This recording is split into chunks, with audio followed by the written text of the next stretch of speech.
দর্শক সময় সংলাপে স্বাগত জানাচ্ছি। আমি তুষার আব্দুল্লাহ। সময় সংলাপে আমার সঙ্গে যোগ দিয়েছেন অধ্যাপক ডক্টর মুনুদ্দিন আহমেদ। স্যার, আপনাকে স্বাগত সময় সংলাপে। আমরা প্যারাসিটামল কাহিনী নামে গত 20-22 বছর যাবত শুনে আসছিলাম, তাই না? আপনি নিশ্চয়ই লিখেছেন বা বিভিন্ন সময় আমরা পত্রিকায় বা টেলিভিশনে রিপোর্ট করেছি প্যারাসিটামল কাহিনী সেই 92-93 সাল থেকে। সেইটার একটি রায় দেখলাম আমরা যে এত বছর পরে, এবং অনেকে বলছে এটা লঘু শাস্তি, যত বড় অপরাধ ছিল সেই তুলনায় শাস্তি অনেক লঘু হয়েছে। বিস্তারিত আপনি বলেন। ধন্যবাদ। আসলে প্যারাসিটামল নিয়ে বলতে বলতে, লিখতে লিখতে এবং টক শোতেও বলতে বলতে আমি অনেকটা টায়ার্ড হয়ে গেছি। এত বলা হচ্ছে, এত বলা হয়েছে, এবং সামনে হয়তো আরো বলতে হবে। এটা একটা খুবই অস্বস্তিকর ব্যাপার। কারণ প্যারাসিটামলটা এমন একটি ওষুধ যেটা কোটি কোটি লোক গ্রহণ করে প্রতিদিন, সারা বিশ্বের আনাচে কানাচে প্রত্যন্ত। চিকিৎসকদের প্রেসক্রিপশন ছাড়াও এটা OTC drug, over the counter drug. সেই জন্য এটা কিনতে প্রেসক্রিপশন লাগে না, যে কোনো মানুষ এটা কিনতে পারে যে কোনো মুহূর্তে, যে কোনো সময়, এবং এটা নিজেরা সেবনও করতে পারে। এটা অপেক্ষাকৃত নিরাপদ ব্যবহারে, সেই জন্য এটাকে ওটিসি ড্রাগ হিসাবে আখ্যায়িত করা হয়েছে। কিন্তু এটা নিয়ে আমি বলবো যে ওষুধ কোম্পানিগুলো বিশেষ করে এবং প্রশাসন যে ন্যাক্কারজনক খেলায় মেতে উঠেছে, এটা আমার চোখে নিন্দনীয় ব্যাপার। কারণ এই যে প্যারাসিটামলের ব্যাপারে যে ঘটনাগুলো ঘটছে বা ঘটেছে তার পিছনে মানুষের কোনো ভূমিকা নেই। নিরীহ মানুষ ক্ষতিগ্রস্ত হচ্ছে, কিন্তু কোম্পানিগুলো ব্যবসা করছে এবং লাভবান হচ্ছে দুর্নীতির মাধ্যমে। আচ্ছা, যেমন আজকে যেটা রায় হয়েছে, 10 বছর করে 20 বছর প্রত্যেকেরই, দুটো মামলায় রায় হয়েছে। গতকাল যে রায় আমরা দেখলাম, জি, এবং 2 লক্ষ টাকা জরিমানা হয়েছে। তো পত্রিকার শিরোনামে এসেছে যেটা আমি দেখলাম যে গুরুদণ্ডে লঘু শাস্তি। এখন আদালতের রায়ের উপরে মন্তব্য করা কতটুকু যুক্তিসঙ্গত আমি জানি না, কিন্তু সাংবাদিকরা পারে, আমরা পারি কিনা জানি না। যদি কোনো আমি যদি স্যার একটু আপনার সঙ্গে যোগ করি, যে রাষ্ট্রপক্ষের যে আইনজীবী ছিলেন বা আইনজীবীরা বলেছেন যে আমরা সর্বোচ্চ শাস্তি পেয়েছি কিন্তু সন্তুষ্ট না। কারণ হচ্ছে যে আইনটি এরকম ভাবে করে, তার শাস্তির বিধানই অতটুকু, সুতরাং আদালতই আর এর বাইরে কি রায় দিবে আর কি। না, আমি আপনাকে একটা ঘটনা বলি। আমাদের দেশে এটা আসলেই যতগুলো মৃত্যু হয়েছে, আমরা জানি যে 89 সাল থেকে 92 সাল পর্যন্ত 2700 শিশু মারা গেছে। তো সেটার জন্য 10 বছর করে 20 বছর কারাদণ্ড, এটা খুব বেশি নয়। আমি একটা ঘটনা বলি। 92 সালে স্যার 76 জন মারা গেছে। আমি একটা ঘটনা বলি। চায়নাতে সম্ভবত 2009 সালে ওষুধ প্রশাসনের পরিচালক, সর্বোচ্চ কর্তা ব্যক্তি যিনি, তিনি কয়েকটা কোম্পানিকে অ্যান্টিবায়োটিক তৈরি করার জন্য অনুমতি দিয়েছিলেন। তো সেই কোম্পানিগুলো আপনার ভেজাল নকল অ্যান্টিবায়োটিক তৈরি করেছিল। আচ্ছা, তো ভেজাল এবং নকল অ্যান্টিবায়োটিক খেয়ে বেশ কিছু লোক মারা যায়, এবং পরে এটা নিয়ে তদন্ত হয়। তদন্তে দোষী সাব্যস্ত হয়, কোম্পানিগুলো দোষী সাব্যস্ত হয়, এবং তার কারণে ওষুধ প্রশাসনের পরিচালক সহ আরও অনেক ঊর্ধ্বতন কর্মকর্তাকে, কম করে হলো 5 জনকে মৃত্যুদণ্ড দেওয়া হয়েছিল, এবং ফায়ারিং স্কোয়াডে তাদের মৃত্যুদণ্ড হয়েছিল। হ্যাঁ, মেরে ফেলা হয়েছিল। বলেছি যে ওষুধ নিয়ে কোন রকম দুর্নীতি এটা চায়না সরকার সহ্য করে না, এবং সেখানে এই মৃত্যুদণ্ড কার্যকর হয়েছে। এটা একটা উদাহরণ ছিল চায়নার জন্য। যদিও চায়নাতে অনেক নকল ওষুধ এখনো তৈরি হয়, কিন্তু একটা এক্সাম্পল তারা স্থাপন করেছিল। কিন্তু বাংলাদেশে আপনার অসংখ্য এরকম ঘটনা ঘটছে, কিন্তু এখনো তো স্যার নকল ওষুধ বাজারে পাওয়া যাচ্ছে। আমি আজকে ভেজাল বা বিভিন্ন রকম আজকে আপনি একটা আর্টিকেল হাতে দেখবেন, আমার কালেক্টে একটা আর্টিকেল ছাপা হয়েছে, সেটা শুনছিল আবারও প্যারাসিটামল কেলেঙ্কারি। সেটা কিন্তু আজকে রায়ের সাথে সম্পর্কযুক্ত নয়। এটা ছিল আপনার প্যারাসিটামলের সাথে ডিএল মেথিওনিন মিশ্রণের কারণে এটা গত 7 জুলাই ওষুধ নিয়ন্ত্রণ কমিটিতে এটা বাতিল করা হয়েছে। সেটা নিয়ে আমি আর্টিকেলটা লিখেছি ওই বিষয়বস্তুর উপরে আর কি। তো যেটা বলছিলাম যে আপনার এই কথাতে আসি যে এতগুলো শিশু মারা গেল, 2700 শিশু মারা গেল, এবং আরো হিসাব তো নেই, এদেশে তো জরিপ হয় না। জি। আসলে গ্রামেগঞ্জে প্রত্যন্ত কত অঞ্চলে শিশু মারা গিয়েছে, কত শিশু মারা এগুলো তো গেছে এই যে সরকারি হাসপাতাল বা ঢাকা শিশু হাসপাতাল সব কিছু সরকারি হাসপাতাল বা শহর এলাকায় হতে হয়েছে। এবং এখানে কিছু জরিপ নিয়েছে। আর আমাদের দেশে কখনোই জরিপ হয় না, ওষুধের সিভিল সার্জনদের পর্যন্ত হয়তো পৌঁছেনি, অনেক পৌঁছেনি, এবং কোনো পরিসংখ্যান পাওয়া যায় না। সুতরাং আমরা প্রকৃতপক্ষে কতজন মারা যায়, কতজন অসুস্থ, এইসব সম্পর্কে মনিটরিং না হওয়ার কারণে আমরা প্রকৃত সংখ্যা জানি না। এটা উন্নত বিশ্বে হয়। তো যাই হোক, 2700 শিশু কিন্তু মারা যাওয়াটা এটা ছোটখাটো ব্যাপার নয়। তো তার জন্য দায়ী যারা আছেন, যাদের এই দুর্নীতির কারণে এই ধরনের এতগুলো শিশু মারা গেল, 76 জনের কথা যদি ধরা হয়, আজকে পত্রিকাতে যেটা এসেছে যে বিসিআই এর প্যারাসিটিন ওষুধটা খেয়ে, ডাইথিলিন গ্লাইকল প্লাস প্যারাসিটামল ওষুধটা খেয়ে যে 76 জন শিশু মারা গেছে, 76 জন শিশু, একটা শিশু যদি আমরা হত্যা করি, কোর্টে তো তাকে হত্যার বদলে হত্যাই তো দেওয়া হয়, মৃত্যুদণ্ড দেওয়া হয়। তাহলে ওষুধ খাইয়ে হত্যা করা তো এটা হত্যাটা তো সামিল, এটা নাকি যে একটা ওষুধ খাইয়েছেন আপনি, নকল ভেজাল ক্ষতিকারক ওষুধ। আমি দেখছি যে উপকরণ, সেই উপকরণ ওই যে তিতা এবং মিষ্টি করার জন্য, তিতা থেকে মিষ্টি করার জন্য যে উপকরণ দেওয়া হয়েছে সেগুলো কালি বিভিন্ন রকম, মানে এটা মুদ্রণ শিল্পে ব্যবহারের জন্য, প্লাস্টিকে ব্যবহার করা হয়, স্ট্যাম্পে ব্যবহার করা হয়, সেই উপকরণটা বল পয়েন্টে পর্যন্ত ব্যবহার করা হচ্ছে সেটা। তো সেই ডাইথিলিন গ্লাইকল বা ইথাইলিন গ্লাইকলটা মোটেই আপনার ব্যবহারের মতো সলভেন্ট নয়। আসলে ব্যবহার করতে হয় প্রোপাইলিন গ্লাইকল। প্রোপাইলিন গ্লাইকলটা তেতো এবং এটা কস্টলি। বলা হচ্ছে যে ডাইথিলিন গ্লাইকল বা ইথাইলিন গ্লাইকল হচ্ছে এটা 20 গুণ বেশি কস্টলি বা মূল্যবান। তো সেই জন্য এটা অনেক সময় কোম্পানিগুলো ব্যবহার করতে চায় না।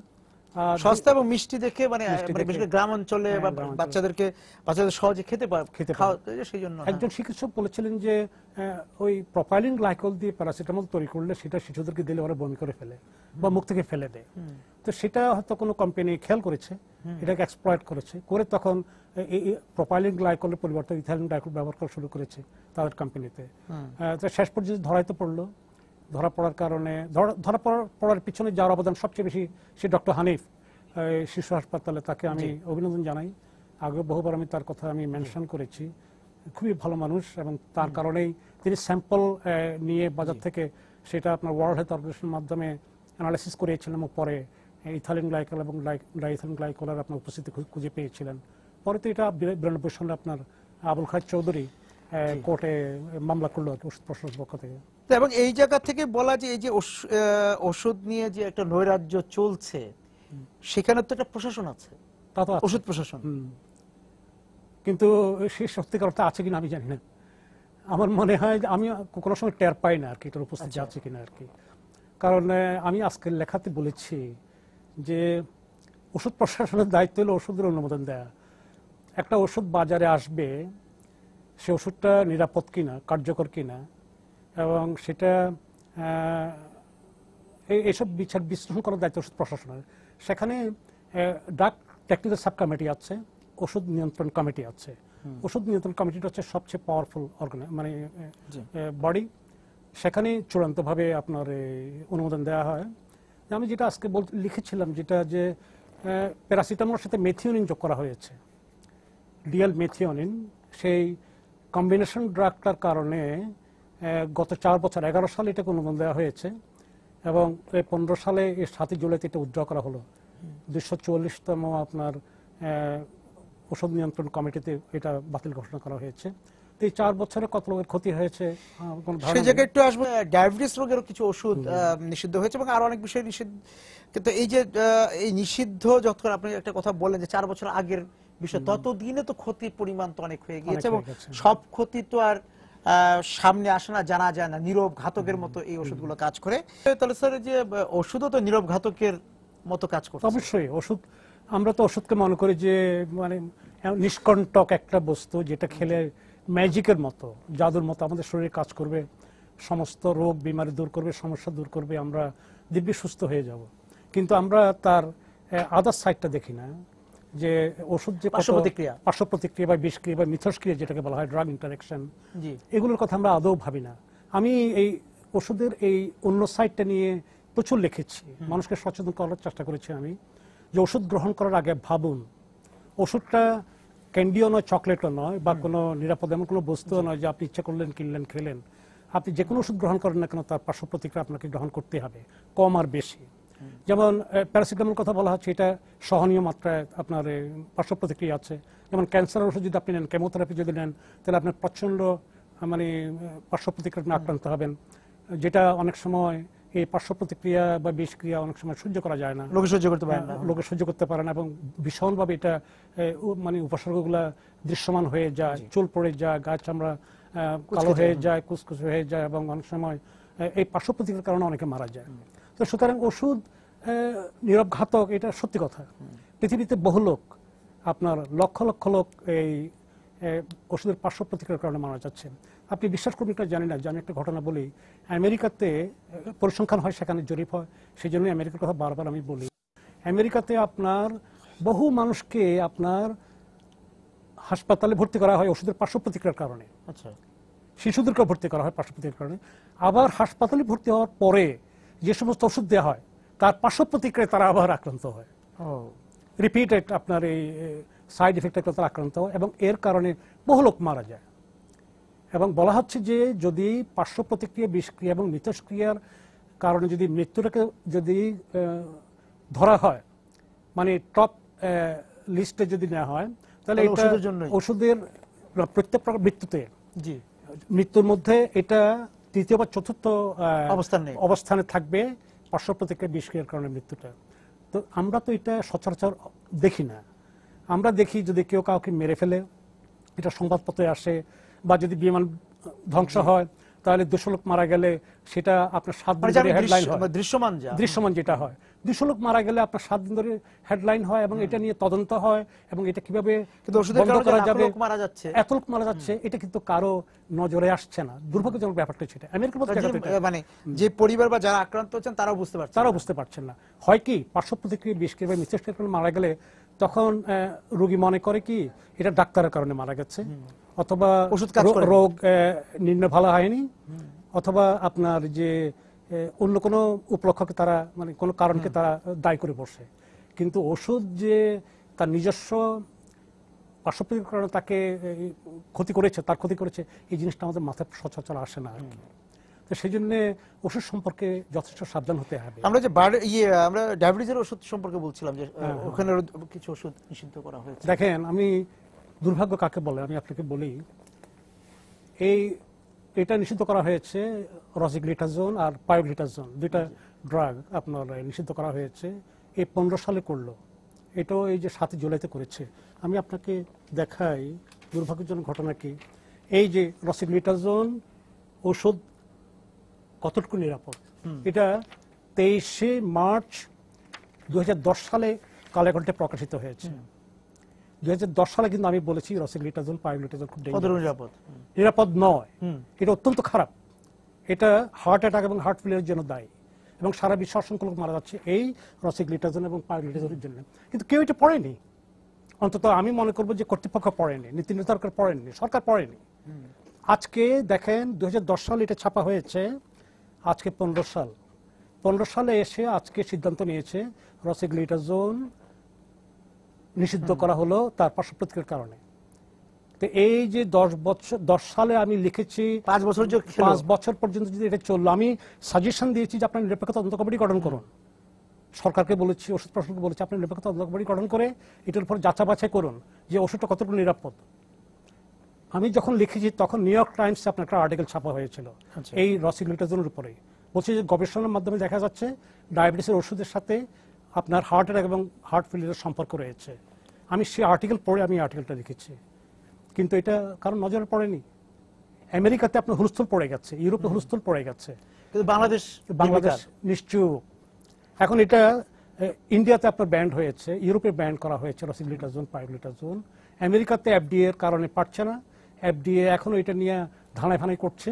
সেখানে আপনার 15 সদস্য বিশিষ্ট একটা কমিটি এটা যাচাই বাছাই করেছে, এবং তারপর তারা ভোটাভুটি করেছে। আচ্ছা, ভোটাভুটির মাধ্যমে তারা জানতে চেষ্টা করেছে এটা নিয়ে কি করা উচিত। 7 জন বলছে এটা উইথড্র করা হোক, 8 জন বলেছে না, এটা উইথড্র করা যাবে না। আচ্ছা, এখন এই 8 জনের সাথে ওষুধ কোম্পানির কতটুকু সম্পর্ক আছে এটা নিয়ে এখন সন্দেহ দেখা যাচ্ছে। আমার মনে হচ্ছে যথেষ্ট সম্পর্ক আছে, ইনভলভমেন্ট আছে, সেই জন্য তারা ভোট দেয়নি। কিন্তু ওষুধ এফডিএ এর 2 জন কর্মকর্তা, খুব উচ্চপদস্থ কর্মকর্তা, সে বহু কাল আগ থেকে বলে আসছেন যে ডক্টর গ্রাহাম এবং আপনার আরেকজনের নাম আমি ভুলে গেছি আমি, ওনারা বলেছিলেন যে ওষুধটা খুবই নিরাপদ নয়, ওষুধটা ক্ষতিকারক, এটাকে অনতিবিলম্বে বাজার থেকে তুলে নেওয়া হোক। কিন্তু কোনো না কোনো কারণে, অদৃশ্য কারণে আপনার এই ওষুধটাকে বাজার থেকে তোলা হয়নি। এখনো এটা নিয়ে ডিবেট চলছে আমেরিকাতে, এবং এখনো আপনার এটা বাজারে চলছে। কিন্তু আপনার পৃথিবীর মানে ওষুধের বাজার তো একটি অনেক বড়, মানে অস্ত্র ব্যবসার মতোই বড় ব্যবসা, যেগুলো তারাই এফডিএ বা মানে এই ধরনের প্রতিষ্ঠানকে, নিয়ন্ত্রক সংস্থাকেও প্রভাবিত করে। এই যে অ্যাভেন্ডিয়া নামে পরিচিত আপনার রোসিগ্লিটাজোনটার ব্র্যান্ড নেম হচ্ছে অ্যাভেন্ডিয়া, জি, গ্ল্যাক্সোস্মিথক্লাইনের আপনার এই ওষুধটা। গ্ল্যাক্সোস্মিথক্লাইন তো খুব নাম করার নামজাদা কোম্পানি সারা পৃথিবীতে, তাদের যথেষ্ট প্রভাব আছে, তারা লবি করে, সুতরাং তাদের সাথে পেরে ওঠাটা সম্ভবপর নয়। আপনার ফাইজারের মতো কোম্পানি, মার্কের মতো কোম্পানি, গ্ল্যাক্সোর মতো কোম্পানি, রোশের মতো কোম্পানি, এরা সাধারণত যা করে তার উপরে হস্তক্ষেপ করা অনেক সময় প্রশাসনের পক্ষে সম্ভবপর হয়ে ওঠে না। কারণ আপনি দেখেন যে সারা পৃথিবীতে দুর্নীতি আছে। আপনার এফডিএ কে আমরা খুব শক্তিশালী সংগঠন হিসেবে চিন্তা করে থাকি, কিন্তু এফডিএ এর ভিতরেও আপনার সমস্যা আছে, সমস্যার ভিতরে ভূত আছে। সেখানেও এমন লোক আছে যারা এই সমস্ত মাল্টিনেশনাল কোম্পানির পক্ষে কথা বলতে গিয়ে মানুষকে ক্ষতিগ্রস্ত করছে। আমি আপনাকে আরেকটা উদাহরণ দেবো যদি আপনি সময় দেন আমাকে। একটা ট্র্যাজিক ঘটনা ঘটে গেছে, সেটা হচ্ছে রফিকক্সি, আপনার মার্ক কোম্পানির ভায়োক্স নামে পরিচিত, ব্র্যান্ড নেম ছিল ভায়োক্স আর জেনেরিক নেম হচ্ছে রফিকক্সি। সেটা 1999 সালে আপনি বাজারে ছাড়ে। এটা হচ্ছে আপনার প্রদাহের ওষুধ, ব্যথার ওষুধ। তো সেটা 1999 সালে বাজারে ছাড়ার পর থেকেই ডাক্তাররা দেখছে যে এটার কারণে হার্ট অ্যাটাক এবং স্ট্রোক হচ্ছে সারা পৃথিবীতেই। তারা রিপোর্ট করেছে কোম্পানিকে যে ওষুধটা নিরাপদ নয়, আপনি এটা উইথড্র করেন। কিন্তু মার্ক কোম্পানি এটা কোনো না কোনোভাবে প্রশাসনকে আপনার বুঝিয়ে তারা এটা বাজারে রেখে দিয়েছে। তারা এটা কোনো গুরুত্বই দেয়নি। তারা বলছে যে এটা সেফ ড্রাগ। 2004 সাল পর্যন্ত সারা পৃথিবীতে এত লোক মারা গেল রফিকক্সিবের কারণে। পরে তারা এই ড্রাগটাকে 2004 সালে আপনার উইথড্র করতে বাধ্য হয়, তুলে নিল। ইতিমধ্যে হাজার হাজার লোক আপনার হার্ট অ্যাটাক এবং আপনার স্ট্রোকে মারা গেছে। এবং এই উইথড্র করার পরে তারা 27,000 আপনার এই মামলা পড়েছে আপনার আমেরিকান কোর্টে, এবং সেই মামলার রায়ে মার্ক কোম্পানিকে $500 কোটি ক্ষতিপূরণ দিতে হয়েছে মানুষকে। শুধু আপনি চিন্তা করে দেখেন যে সারা পৃথিবীতে কত লোক মেরে ফেললো এরা ইচ্ছা করে। যদি এটা 99 সনে লঞ্চ করার পর, মানে বাজারে ছাড়ার পরে যদি সাথে তুলে নিত, তাহলে এত লোকের মৃত্যু হতো না। কিন্তু তারা ব্যবসা, যে তারা বিলিয়নস অফ ডলার, তারা এই যে ব্যবসার কথা বলেন, সেই ব্যবসার জালে তো আমরাও বন্দী। আমাদের স্থানীয়ভাবে আমাদের ওষুধ যে কোম্পানিগুলো আছে আমরা দেখি নিয়মিত। আপনিও জানেন যে চিকিৎসকদের উপর তাদের প্রভাব আছে, আর প্রশাসনের উপর তা আছে। স্বাস্থ্য সেবা খাতকে তো নিয়ন্ত্রণ করছে ওষুধ কোম্পানিগুলো, যারা সেবা দিবেন, যে চিকিৎসকরা যারা রোগ নির্ণয় করবেন, তারা তো আমরা প্রকাশ্যে, এটা আবার দৃশ্যমান যে তারা যে তাদের দ্বারা নিয়ন্ত্রিত, বা কি বলবো, সেকলে বাধা শব্দটা ঠিক হবে না, ঠিকই তো আছে। সেটা তো আপনার এটা বলার তো অপেক্ষা রাখে না। যে আপনি জিজ্ঞেস করেছেন যে কি প্রশাসন দৃশ্যমান কিনা, প্রশাসনকে আমি দৃশ্যমান দেখি না, আমি ওষুধ কোম্পানিকে দৃশ্যমান দেখি। যেখানে যাবেন আপনি সেখানে ওষুধ কোম্পানি দেখবেন। আমি জানি না, আমি তো কোনো সময় আমার সৌভাগ্য হয়নি ড্রাগ টেকনিক্যাল কমিটিতে যাওয়া, ওষুধ নিয়ন্ত্রণ কমিটিতে যাওয়া, সেখানে যাওয়ার মতো যোগ্যতা তো আমার নেই, কোনো সময় ডাকেও নি, যাইও নি। ওষুধ প্রশাসনে কোনো সময় যাওয়ার আমার সৌভাগ্য হয়নি। তো যাই হোক, কিন্তু এমনি শুনি, মানুষের কাছে শুনি যে কোনো কমিটি ওষুধ প্রশাসনের বেশিরভাগ অধিকাংশ সদস্য হচ্ছে ওষুধ কোম্পানি। আচ্ছা, ওষুধ কোম্পানির প্রতিনিধিরা সেখানে নিয়ন্ত্রণ করে থাকে। আর যারা বাইরে থাকে তারা ওষুধ কোম্পানির সাথে সম্পর্কযুক্ত বলে মনে হয়, তারা ওষুধ কোম্পানির পক্ষে কথা বলেন। আর ওষুধ প্রশাসন আপনার এই দেশের ওষুধ কোম্পানির বিরুদ্ধে কথা বলার মতো সাহস শক্তি রাখে কিনা সেই ব্যাপারে আমার যথেষ্ট সন্দেহ আছে। কারণটা হচ্ছে যে আমি আপনাকে একটা কথা বলি, ওষুধ কোম্পানিগুলো তো কোনো সময় আমাকে পছন্দ করে না, করবে ওনার সামনে। আমি যেটা বলি যে একসময় আমরা যুদ্ধ করেছিলাম মাল্টিনেশনাল কোম্পানির বিরুদ্ধে। 82 সনে আমরা মাল্টিনেশনাল কোম্পানির এই দৌরাত্ম্যকে বন্ধ করার জন্য ড্রাগ পলিসি করেছিলাম, ওষুধ নীতি করেছিলাম, এবং তারা সেটার কারণে এফেক্টেড হয়েছিল। এবং মাল্টিনেশনাল কোম্পানিগুলো হাড়ে হাড়ে টের পেয়েছিল যে ওষুধ মানে নীতি কাকে বলে। তাদের সেই মানে অপ্রয়োজনীয় ক্ষতিকর ওষুধ অনেক বাতিল করা হয়েছিল। তো সেখানে সেই ওষুধ নীতিতে আবার আমাদের দেশি কোম্পানিগুলো কিছু সুযোগ দেওয়া হয়েছিল, যে সাধারণ ছাড় দেওয়া হয়েছিল, যেমন সাধারণ অ্যান্টাসিড, যেমন এই যে অ্যানালজেসিক, প্যারাসিটামল, অ্যাসপিরিন, বা এই জাতীয় যেমন নিরাপদ ড্রাগগুলো তারা বানাবে, এটা মাল্টিনেশনাল কোম্পানি বানাতে পারবে না। মাল্টিনেশনাল কোম্পানি সফিস্টিকেটেড ড্রাগ বানাবে। এই সুযোগটা গ্রহণ করে ভিটামিন বা আরো অন্যান্য ওষুধ, এরা রাতারাতি তারা অনেক বড় কোম্পানিতে পরিণত হয়ে গেল। সাথে অন্য ওষুধও তারা তৈরি করেছে। এখন এই সুযোগ নিয়ে তারা এমন প্রসার লাভ করেছে কোম্পানিগুলো, বিশেষ করে কিছু কিছু কোম্পানি, যে তারা এখন মাল্টিনেশনাল কোম্পানির পর্যায়ে চলে গেছে। তারা এখন ওষুধ রপ্তানি করছে, বিদেশে ইনভেস্ট করছে, এবং তাদের আচরণটা মাল্টিনেশনাল কোম্পানি স্কুইব বা ফাইজার বলেন বা তাদের চেয়ে কম নয়, তাদের চেয়ে কোনো রকমের কম নয়। তো সুতরাং তারা এত পাওয়ারফুল এই দেশে। আগে মাল্টিনেশনাল কোম্পানিগুলো পাওয়ারফুল ছিল, তারা সরকার নিয়ন্ত্রণ করত। এখন আমাদের দেশি কোম্পানিগুলো ওষুধ প্রশাসনকে নিয়ন্ত্রণ করে বা প্রশাসনকে নিয়ন্ত্রণ করে। মাল্টিনেশনাল কোম্পানিগুলো কিন্তু সেরকম প্রভাব বিস্তার করতে পারছে না এই দেশে এখন। তো সুতরাং আপনি যাদের এখানে চিকিৎসকের দায়িত্ব আছে না? চিকিৎসকের দায়িত্ব আপনি কি কোথাও লিখিত আকারে দিয়েছেন যে কোথাও, বা কোনো নীতি আছে নাকি ওষুধ অতিরিক্ত ওষুধ দেয়া, অপ্রয়োজনীয় সেটা কে মানবে? এখন আমি যেটা প্রায় বলতে যে ফ্রিডম অফ জাজমেন্ট যেটা বলা হয়, আমি যেটা বলছি ফ্রিডম অফ জাজমেন্ট। ডাক্তারকে যদি আপনি বলেন যে আপনি ওষুধ কেন লিখেছেন, বলবো যে I have got the freedom of judgement, আমার জাজমেন্ট করার সুযোগ আছে, ক্ষমতা আছে, আমাকে আমার ডিগ্রি আমাকে শক্তি দিয়েছে, আমি লিখেছি, আমি ভালো মনে করেছি, আপনার কি করার আছে সেখানে? এই ফ্রিডম অফ জাজমেন্টটা তো লজিক্যাল হতে হবে, কিন্তু লজিকটা খুঁজতে তো আপনি যেতে পারেন না। আপনি বললে তখন সে তা প্রতিরোধ করবে। হ্যাঁ, তবে যদি ভিতর থেকে যদি আসে, বিবেকের তাড়না যদি বলে যে আমি এটা কি করছি, আমার ড্রাইভার আপনার সর্দি কাশিতে ভুগছে, কয়েকদিন আগে তার অসুস্থ হয়ে গেল, তো প্রচণ্ড কাশি এবং নাকের পানি ঝরছে, চোখের পানি ঝরছে, আমাকে বললো যে কি হলো, আমি বললাম তোমার ভাইরাল ইনফেকশন হয়েছে, কোনো চিন্তা নাই, তুমি গড়গড়া করো এবং সাধারণ প্যারাসিটামল খাও, ব্যথা কমে যাবে, এমনি এটা সেরে যাবে। তো সে আমার কথা বিশ্বাস করেনি। তো ডাক্তারের কাছে গেল, ডাক্তার তাকে আপনার অ্যান্টিবায়োটিক দিয়েছে, একটা দাম 42 টাকা, এবং তাকে দিয়েছে ভিটামিন A to Z 210 টাকা দাম। আচ্ছা, এবং সেটা খাওয়া শুরু করেছে, এবং কোর্স কমপ্লিট করার 3 দিন আগে সে দেখলে ভালো হয়ে গেল। আমার কথা, আমি তো ভালো হয়ে গেছি, ওষুধ কি করবো? ওষুধ তোমাকে এখন খেতে হবে, তো অনেক টাকা, তাহলে টাকা তুমি তো তোমার নিজে দোষে, তুমি নিজে তোমার ভবিষ্যৎ নষ্ট করেছো, তোমাকে আমি নিষেধ করেছি খাওয়ার জন্য, অ্যান্টিবায়োটিক দিয়ে দিয়েছে, আপনি কস্টলি ওষুধ দিয়ে দিয়েছে, বলেন আপনি এখন কি করবেন? এখন সেই ড্রাইভার বা ধরেন হকার বা একটা সাধারণ মানুষের পক্ষে কি কোনো ডাক্তারকে চ্যালেঞ্জ করার উপায় আছে? আমরা নিজেরও তো চ্যালেঞ্জ করতে পারি না, আমরা কি পারি? আমি শিক্ষিত মানুষ, আমি ঢাকা বিশ্ববিদ্যালয়ের একজন প্রফেসর, আমি ওষুধ বিজ্ঞানী, আমাকে ওষুধ বিশেষজ্ঞ বলা হয়, যদিও আমি জানি না আমি ওষুধ বিশেষজ্ঞ কিনা, তো আমি তো চ্যালেঞ্জ করতে পারি না কোনো ডাক্তারকে যে আপনি কি করছেন এটা। তারা আমি লেখালেখির মাধ্যমে চ্যালেঞ্জ করি, তো লেখালেখি ডাক্তার তো এগুলো পড়ে না, আর পড়লে বা এটা মূল্যায়ন করে না, তো তারা তাদের ব্যবসা চালিয়ে যাচ্ছে, ওষুধ কোম্পানি স্বার্থে করবে, নিজের স্বার্থে করুক, আপনি কি করবেন বলেন? এটা করতে পারে প্রশাসন যদি শক্ত হয়, যদি নীতি যদি না থাকে। হ্যাঁ, যেমন আমি যেটা বারবার কিউবার কথা বলে থাকি, কিউবাকে আমি সম্মান করে শ্রদ্ধা করি একটা কারণে, কিউবাতে কোনো প্রাইভেট প্র্যাকটিস নাই, আপনি জানেন, বিশ্বাস করবেন না আপনি, সেখানে প্রাইভেট হাসপাতাল নাই, ক্লিনিক নাই, প্রাইভেট প্র্যাকটিস করতে পারেন ডাক্তাররা, সরকারি হাসপাতালে আপনাকে চাকরি করতে হবে সবসময়, সেই কারণে সেখানে দুর্নীতিও নেই। তো সেক্ষেত্রে আমাদের মাঠ পর্যায়ের কি অবস্থা, একদম উপজেলা ইউনিয়ন পর্যায়ের রোগীদের কি অবস্থা? সেটা হরিবল কন্ডিশন, সেটা ওইটা কোনো কল্পনা করা, ক্যালকুলেশন আপনি করতে পারবেন না, কোনো মতে এটাকে বিচার করতে পারবেন না।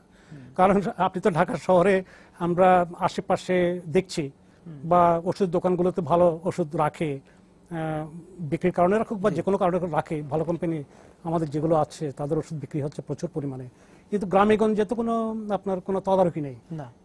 এখানে তো ঢাকা শহরে ওষুধ প্রশাসনের লোকজন কিছু কিছু যায়, আসে যায়, অথবা না গেলেও নাগরিকরা হয়তো আছে, কিন্তু গ্রামেগঞ্জে আপনার একের অচেনা কুখ্যাত অখ্যাত কোম্পানি, নামও শোনা যায়নি, তাদের নামে ওষুধ তৈরি হচ্ছে, নকল ভেজাল ক্ষতিকারক ওষুধ, এবং সেগুলো ফ্লডেড হয়ে গেছে ওষুধের দোকানগুলোতে, সয়লাভ, এবং সেগুলো মানুষ কিনছে এবং মানুষ খাচ্ছে, উপকার পাচ্ছে না, পার্শ্ব প্রতিক্রিয়া হচ্ছে না, মারা যাচ্ছে, বা এক রোগের জায়গায় আরেকটি রোগ হয়ে যাচ্ছে। দেখুন, এগুলো দেখার তো কেউ নাই। এখন বারবার যখন এগুলো আমি বলি বা মানুষ বলে, তখন ওষুধ প্রশাসন বলে যে আমাদের লোক বলার অভাব আছে, লোক নেই, সাফিসিয়েন্ট লোক নাই কেন আপনাদের, সেটা আমাকে আগে উত্তর করুন। এত বড় একটা প্রশাসন আপনারা চালাচ্ছেন, এতগুলো ওষুধ কোম্পানি বাংলাদেশে আছে, আপনার 14-15 হাজার কোটি টাকার ওষুধের বাজার, সেখানে আপনাদের প্রশাসনের লোক বল নাই, এটা কেন আমার মাথায়, মানে জনগণের আসলে বা রোগীদের বা যারা ভোক্তা তাদের যাওয়ার কোনো জায়গা নাই, কোথাও জায়গা নেই। আমরা তাকিয়ে থাকি প্রশাসনের লোকজনের উপরে, এখন প্রশাসনের লোকজন তো ফেরেশতা না, না। তাদেরও তো চাওয়া পাওয়া আছে নাকি? ডাক্তাররা যদি বড় বড় ডিগ্রি নিয়ে যদি আপনার ওষুধ কোম্পানির দিকে তাকিয়ে থাকে যে আমার জন্য ভ্যাট আসবে, আমার জন্য প্যাকেট আসবে, হ্যাঁ মিষ্টি প্যাকেটের ভিতরে অবশ্যই মিষ্টি থাকে না, অন্য জিনিস থাকে। তো সুতরাং তো আমাদের প্রশাসনের লোকেরা কি অপরাধ করেছে? তাদেরও তো চাপ পাওয়া আছে, তাদের ছেলে মেয়ে আছে, সংসার আছে, টাকা কড়ি তাদেরও দরকার আছে, গাড়ি বাড়ির দরকার আছে, তারা ফেরত হবে কেন? আপনার ওষুধ প্রশাসনে আপনি দেখেন বরাবরই যে সমস্ত অ্যাপয়েন্টমেন্টগুলো হচ্ছে গত কয়েক বছর ধরে, সেখানে কারা যাচ্ছে আপনি একটু হিসাব করে দেখেন তো। ওষুধ বিশেষজ্ঞ হিসাবে একজন ওষুধ বিশেষজ্ঞকে যাওয়া উচিত। প্রশাসন পরিচালিত হবে এমন একজন ব্যক্তি দ্বারা যিনি ওষুধ সম্পর্কে জানেন, ওষুধ বিশেষজ্ঞ। তো ওষুধ বিশেষজ্ঞ কারা? ফার্মাসিস্টের ওষুধ বিশেষজ্ঞ। আমি ওষুধ বিশেষজ্ঞ, আমি রোগ বিশেষজ্ঞ নই। একজন ডাক্তার হচ্ছে রোগ বিশেষজ্ঞ, আমি ওষুধ বিশেষজ্ঞ হিসাবে আমার না সেখানে থাকার কথা। কিন্তু সেখানে যাচ্ছেন কারা? যেখানে যাচ্ছে এখানে যে বিষয়টা হচ্ছে যে আমরা দেখছি যে প্রশাসন, চিকিৎসক তাদের উপর ভরসা করা যাচ্ছে না, কারণ চিকিৎসকরাও ওষুধ কোম্পানি দ্বারা নিয়ন্ত্রিত, প্রশাসনও প্রভাবিত, নিয়ন্ত্রিত, আমরা যে শব্দ ব্যবহার করি না কেন সেই অবস্থায় তার সুতরাং রোগী বা ভোক্তা কার কাছে যাবে? দায়টা নিজের কাছেই যে যাওয়া দরকার, যে মানে সব রোগে ওষুধের প্রয়োজন নেই, আপনি নিজেই বলেন। সেই জায়গা নিয়ে যদি একটু আলোচনা করি যে আমি আসলে সব রোগে ওষুধ খাবো কিনা, সব সমস্যা ওষুধ খাবো কিনা, সেই দায়িত্বটা কি জনগণ বা রোগীরা নিতে পারে? আমি কি করে জানেন, দুর্ভাগ্যক্রমে সেটাও সচেতন হচ্ছে না মানুষজন। আচ্ছা, যে বলেছি না যে আমার রোগ হলে ওষুধ আছে, দোকানে যাব ওষুধ কিনে খাবো, বা যদি পয়সা কড়ি থাকে, সময় থাকে, তাহলে ডাক্তার কাছে যাব, ডাক্তার ওষুধ দেবে, ওষুধকে আমি একদম সুস্থ হয়ে ফিটফাট হয়ে যাব। কিন্তু ব্যাপারটা সেখানে তো সীমাবদ্ধ নয়, অনেক সমস্যা আছে। ডাক্তার ওষুধ আপনি সুস্থ হবেন তার নিশ্চয়তা তো নেই। আমি সেই জন্য বলি কি, আমি যেটা করি আর কি সাধারণত, আমি গত 10 বছর আমি ডাক্তারের কাছে ইনশাল্লাহ যাইনি। আচ্ছা, যেতে ভয় পাই, বিশেষ করে ডাক্তারের কাছে ভয়ের কারণে যান না? ভয়ের কারণে যাই না। আর হাসপাতালে যাওয়াটা ভয় পাই আমি। আল্লাহ যেন আমাকে হাসপাতালও না নেন। আমি যেটা করে থাকি যে রোগ থেকে বেঁচে থাকার জন্য আমি সচেষ্ট থাকি সবসময়। সেটা করার জন্য যা করার দরকার, যেমন আপনি সুষম খাবার খাবেন, খাওয়ায় আপনি অস্বাস্থ্যকর খাবার খাবেন না, পুষ্টিকর খাবার খাবেন, কম পরিমাণে খাবেন, কার্বোহাইড্রেট কম খাবেন, চিনি জাতীয় খাবার খাবেন না। তারপরে খাওয়া, আপনি আমাদের খাওয়ার অভ্যাস কিন্তু খুব খারাপ। আমরা রাস্তাঘাটে খাই, অস্বাস্থ্যকর খাবার খাই, অসুস্থ হই, ডাক্তার কাছে যাই। আমাদের এই খাদ্যাভ্যাসের কারণে আমরা হার্ট অ্যাটাকে আক্রান্ত হই, হৃদরোগে, স্ট্রোকে আক্রান্ত হই, ডায়াবেটিসে আক্রান্ত হই। আপনি প্রচুর পরিমাণে কার্বোহাইড্রেট বা ভাত খাবেন, রুটি খাবেন, আপনি এটা বার্ন ডাউন করবেন না, তো সেই জন্য আপনার ডায়াবেটিস হবে। তা আপনি সুষম খাবার খান, পরিমিত খাবার খান, অল্প খাবার খান এবং পুষ্টিকর খাবার খান, এবং আপনি প্রচুর পানি খান। আপনি প্রতিদিন কম করে 3 লিটার পানি খাবেন। পানি আপনাকে বহু রোগ থেকে রক্ষা করবে। তারপর আপনি ব্যায়াম করুন, আপনি প্রতিদিন 8 ঘন্টা ব্রিস্ক ওয়াক করেন, খুব দ্রুত বেগে হাঁটুন, অথবা জিমে যান, সাঁতার কাটেন।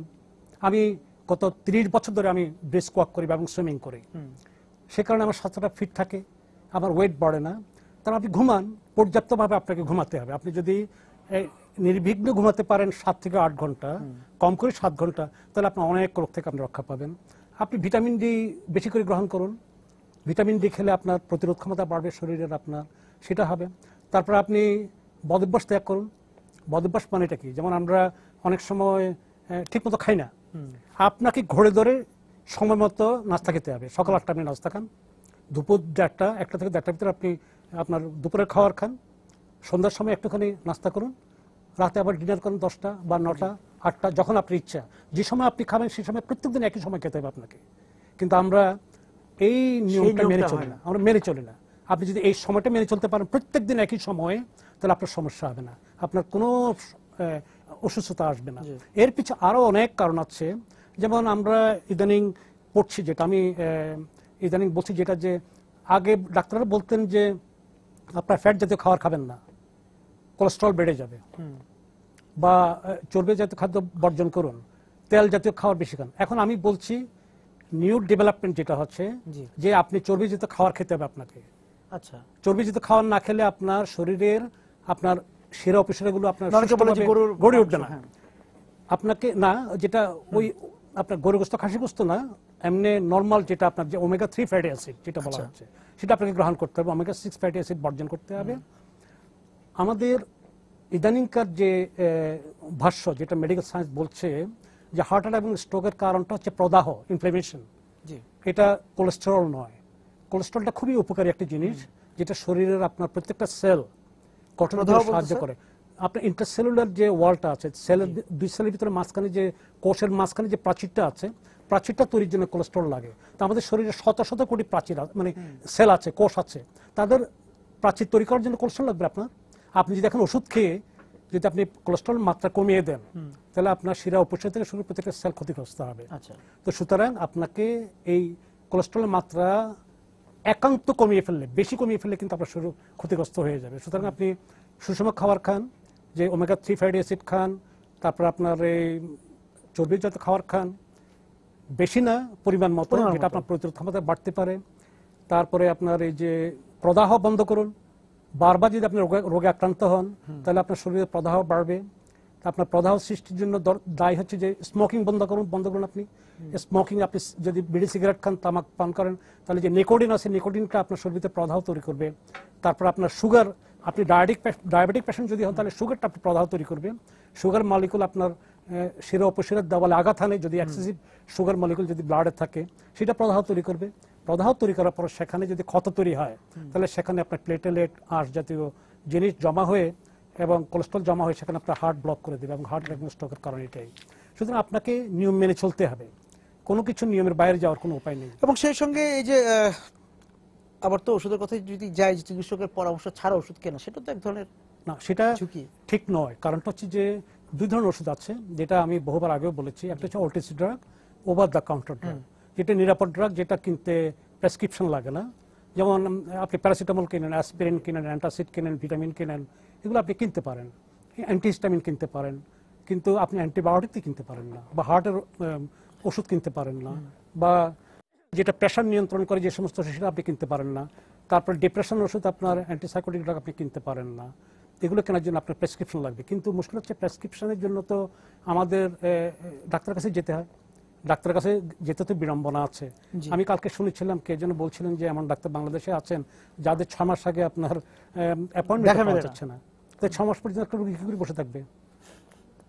তো সেটা সম্ভবপর নয়। তো সে কারণে তাকে দোকানে যেতে হয়, নিজে ইচ্ছা মতো কেনে, নিজে খায়। কিন্তু আপনি জানেন যে আমাদের 21শ শতাব্দীর সবচেয়ে মারাত্মক ভয়াবহ বিপদ কোনটা? সেটা হচ্ছে অ্যান্টিবায়োটিক রেসিস্ট্যান্স। আপনি যে হারে অ্যান্টিবায়োটিক মিসইউজ করছেন, সক্ষমতা হারিয়ে ফেলছে, মানে অ্যান্টিবায়োটিক মিসইউজের কারণে, এবং সেটা ডাক্তাররাও করছেন, প্রত্যেক পেশেন্টকে সামান্য সর্দি কাশিতে অ্যান্টিবায়োটিক দিয়ে দিচ্ছে। এই যে আপনার অ্যান্টিবায়োটিক মিসইউজ হচ্ছে, এর কারণে ব্যাকটেরিয়া তো খুবই স্মার্ট, জীবাণুগুলো খুবই স্মার্ট, তারা তাদের জিনকে চেঞ্জ করে ফেলতে পারে দ্রুত। আপনার জীবাণুর মধ্যে ইন্টারাকশন হয়, তারা এক জিন অপরে নিয়ে তারা জিন পরিবর্তন করে ফেলে। জিন পরিবর্তন হয়ে গেলে তখন এটা রেসিস্ট্যান্ট হয়ে যায়, অ্যান্টিবায়োটিকে তখন আর পরোয়া করে না। এইভাবে আপনার চলে যায়। আপনি যদি এই রেসিস্ট্যান্ট ব্যাকটেরিয়ার আক্রান্ত হন, তাহলে আপনার কোনো অ্যান্টিবায়োটিক কাজ করবে না। এখন আপনি যদি আবার ট্রাভেল করেন, এখন আরো ভয়াবহ বিপদটা হচ্ছে যে আমরা তো যে হারে ট্রাভেল করছি এখন, সারা পৃথিবীতে আপনার লক্ষ লক্ষ মানুষ প্রতিদিন এক দেশ থেকে অন্য দেশ, এক মহাদেশ থেকে অন্য মহাদেশ, এক জায়গা থেকে অন্য জায়গায় যাচ্ছে। এখন আপনি যদি এই ব্যাকটেরিয়া বহন করে যদি এক জায়গা থেকে অন্য জায়গায় যান, তাহলে আপনি সেই জায়গার মানুষকে আপনি ইনফেক্টেড করে দেবেন। এই কারণে নিজে নিয়ে নিলাম, এই কারণে সারা পৃথিবীতে রেসিস্ট্যান্ট ব্যাকটেরিয়া ছড়িয়ে পড়ছে, এবং সেটা মহামারী আকারে ছড়িয়ে পড়বে একসময়। তখন আর এই কোনো অ্যান্টিবায়োটিক এই ব্যাকটেরিয়াতে কাজ করবে না। তো কাজ না করলে কি করবেন? সাধারণ অপারেশন, ছোট্ট একটা অপারেশনও ডাক্তার করবে না, কারণ অপারেশন করার পরে যে অ্যান্টিবায়োটিক দিতে হবে সেটা যদি কাজ না করে, তাহলে আপনার সেই অপারেশন করলে আপনার মৃত্যুবরণ হবে। সুতরাং তারা ভয় পাবে, তারা নিশ্চুপ বসে থাকবে, তখন আপনি অসহায়ভাবে মারা যাবেন। এই জিনিসটা কেউ উপলব্ধি করছে না। এই বিষয়টা এখন কেউ বুঝে উঠতে পারছে না, চিকিৎসকরাও না, কেউ বুঝে উঠতে পারছে না। রোগী না বুঝে উঠলে চিকিৎসকরাও সেই, তারা বোঝা উচিত, কিন্তু তারা ব্যবসা আগে দেখবে না, আপনার পেশেন্টের সমস্যা আগে দেখবে। কিন্তু তারা যে একসময় রেসিস্ট্যান্ট ব্যাকটেরিয়া আক্রান্ত হতে পারে, সেটা নিজেরাও তো হতে পারে, কিন্তু সেই জিনিসটা খেয়াল করছে না। আর মুশকিল হচ্ছে যে ওষুধ কোম্পানিগুলো কিন্তু অ্যান্টিবায়োটিক আবিষ্কার হচ্ছে যে আমরা সেই ওষুধ কোম্পানির কথাই আবার আপনি ফিরে আসলেন, আমাদের ফিরে আসতে যে তাদের দ্বারা বাংলাদেশ নিয়ন্ত্রিত, পৃথিবী নিয়ন্ত্রিত, চিকিৎসকরা নিয়ন্ত্রিত, প্রশাসন নিয়ন্ত্রিত, সেই জায়গা থেকে মুক্তির উপায় হচ্ছে নিজেকে বুঝে চলা যে আমি সব রোগের জন্য ওষুধ খাবো না, আপনার স্বাস্থ্য আপনার হাতে, এবং শৃঙ্খলা আমি বলি যে আপনার স্বাস্থ্য আপনার হাতে, আপনার স্বাস্থ্য আপনাকে নিয়ন্ত্রণ করতে হবে। আপনি কারো দাস হবেন না, আপনি চিকিৎসকের কাছে ওষুধের দাস হবেন না। আপনাকে অনেক ধন্যবাদ স্যার আজকে সময় সংলাপে ওষুধ নিয়ে কথা বলে আমাদের সঙ্গে যোগ দেওয়ার জন্য। দর্শক যারা ছিলেন সময় সংলাপে এতক্ষণ আমাদের সঙ্গে, আপনাদেরকে ধন্যবাদ জানিয়ে শেষ করছি আজকে সময় সংলাপ। দেখা হবে আগামী দিন। সবাই সুন্দর থাকুন, নিরাপদে থাকুন।